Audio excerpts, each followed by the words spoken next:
What's up, guys? I'm Judd with Adrenaline Industries, and this is our Audi R8 rally car.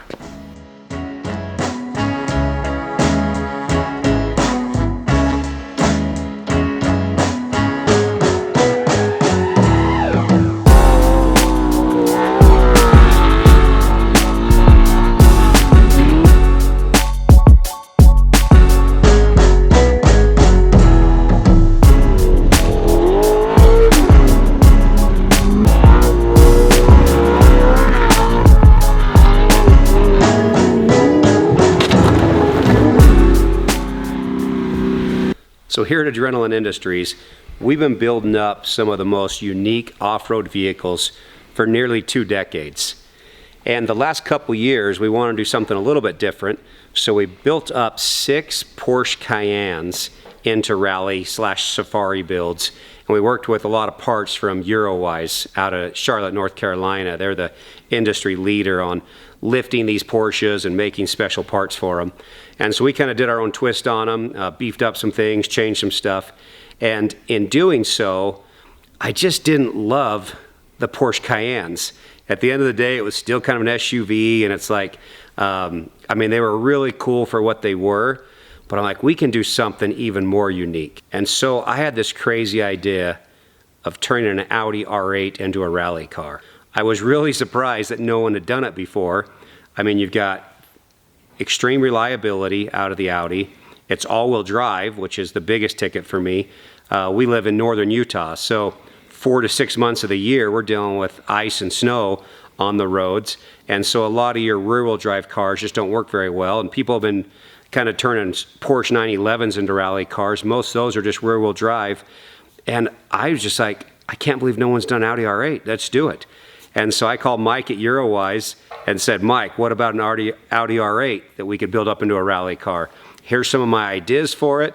And then he ran with even better ideas, and together we came up with what we're going to go over the details now of just this amazing, super capable vehicle that's exceeded all of our expectations.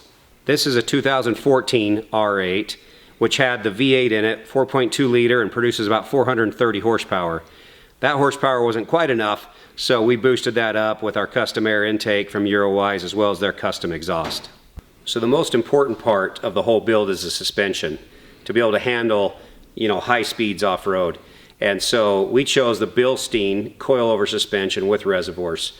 It's unique because we can adjust the ride height within the suspension, as well as you have 10 clicks of compression and 10 clicks of rebound. So that gives you 100 different options of playing with the suspension, which we've done. We spent so much time playing with the suspension trying to dial it in.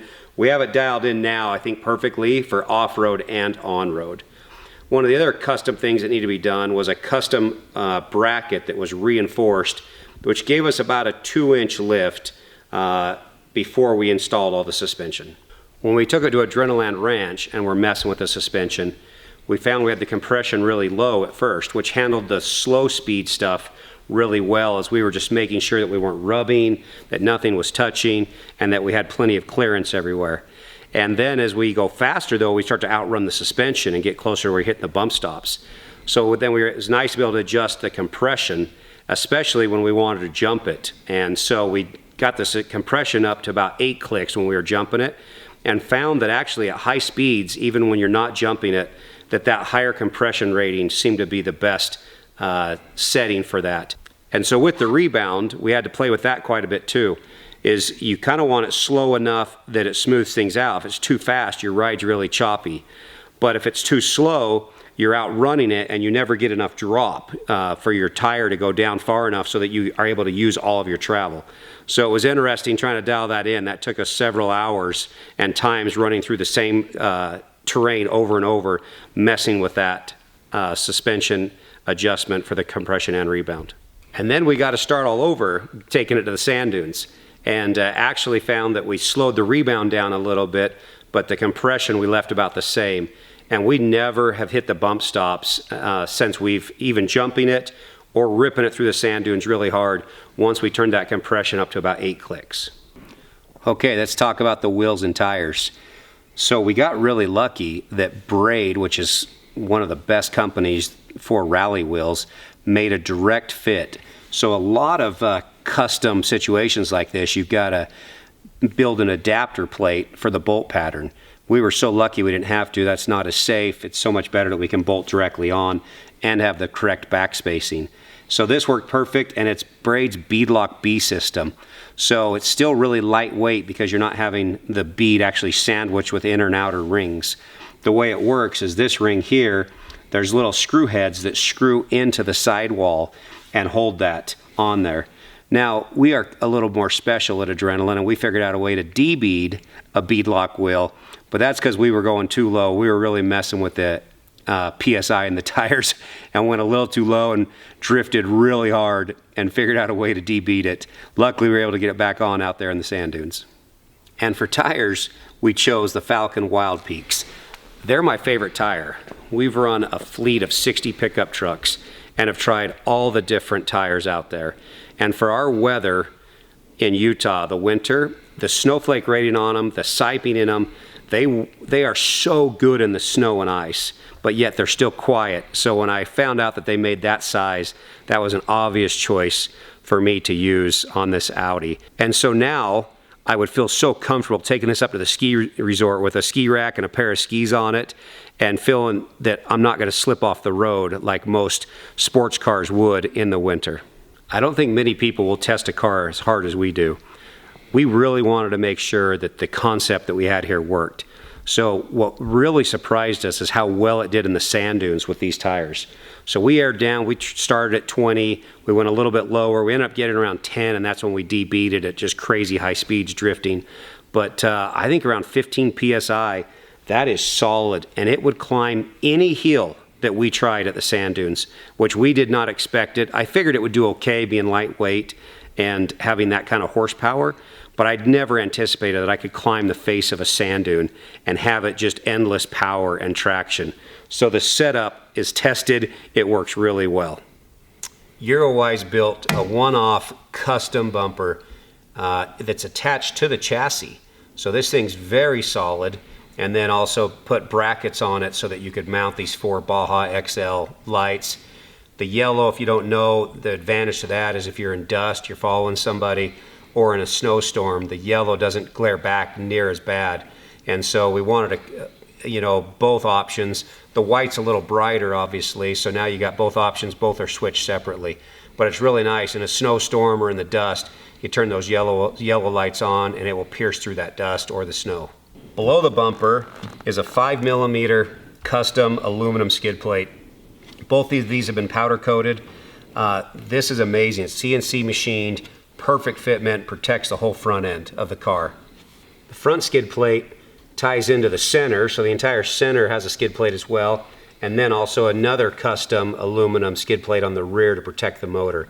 So this thing is smooth from front to back and fully protected with that aluminum sheet. Let me show you here some work that was done on the rocker panels. These would have been painted to begin with. We knew they would take a beating from gravel roads and stuff, so this rocker panel was pulled off and bedlined. I think the roof rack turned out really well. So this is full aluminum. It's got the fairing on it. There's very little, if any, wind noise, even at very high speeds. It's stout with the thickness of it all. And then we use the C-sucker attachments so that you can easily pull it on and off. And they're kind of nice because if they start to lose even a little bit of suction, the plunger side of it will come out and you'll see a little bit of orange. That way you can inspect it every so often and make sure that your suction is still really tight. We've had zero failure with this, no issues at all with the roof rack. This stainless steel exhaust is one of my favorite parts of the car. There's something magical about the sound it makes, especially, yeah, it did give us some extra horsepower, which is always, we'll take that any day. But the sound, when this thing's in sport mode, the sound you get as you get on the throttle, but even more so is when you come off the throttle fast and it does that back pressure and it barks, it'll make you giggle. This sounds as good as any car that I've ever driven. It's just, it's more like smiles per mile. You will love the way this Audi sounds.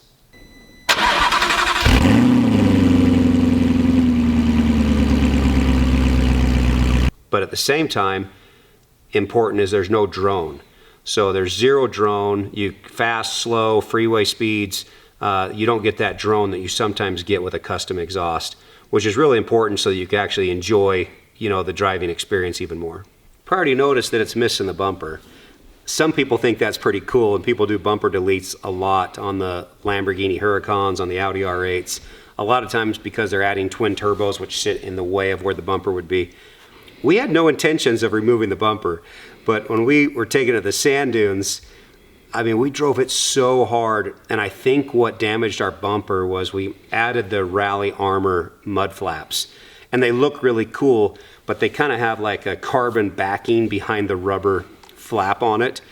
And I just think the amount of sand that we were kicking out and the rooster tail that this thing was throwing, it popped out the back corner and broke the plastics on that bumper. So it kind of forced us to do a bumper delete.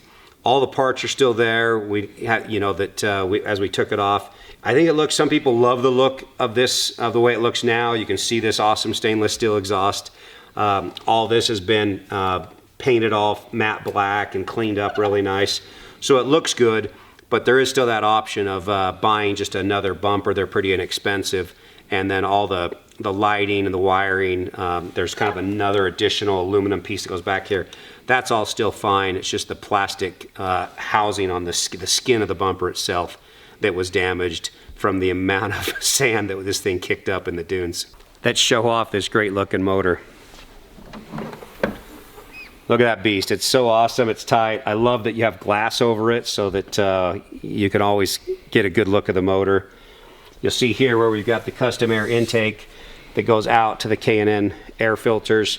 One thing that I would recommend that we do is you bag them with a pre-filter, just because of the amount of dust and sand. If you're really hammering this off-road, it's nice to give yourself another filter on top of the main filter so that you can throw those away or clean them after each race or hard driving off-road in dusty conditions. With the exhaust, the air intake, and the tune that's been put on this, we bumped it from about 430 to about 480 horsepower, so added 50 more horsepower with those three things.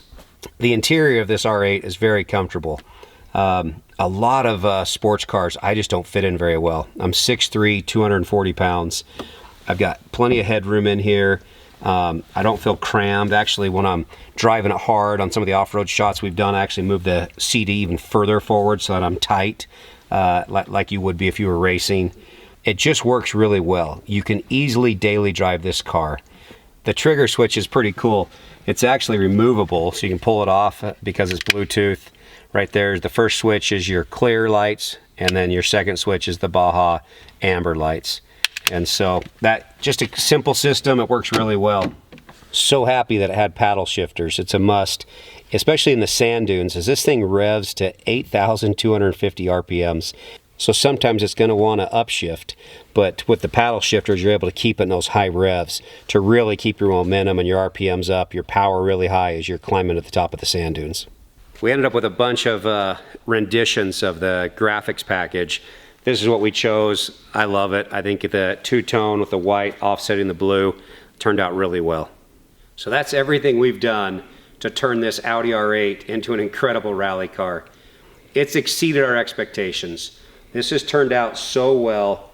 It's one of the most incredible cars we've ever built or ever owned. It is, in a lot of ways, the perfect car. You can drive this as fast as you want on-road, and you can drive it nearly as fast as you want off-road. Its ability to excel both on and off-road is second to none of any other vehicle that I've ever had before. So you might wonder why in the world we would sell what we believe is one of the most perfect cars ever built. Well, after we started on this, Lamborghini and Porsche both came out with their own rally cars. Now, with our tune and exhaust and stuff we have on this, we've got more horsepower than the Dakar Porsche does. But the Lamborghini's got more horsepower than us. We feel we've got a better setup on suspension. So stay tuned for a big surprise when we come out with something that will blow that Lamborghini away.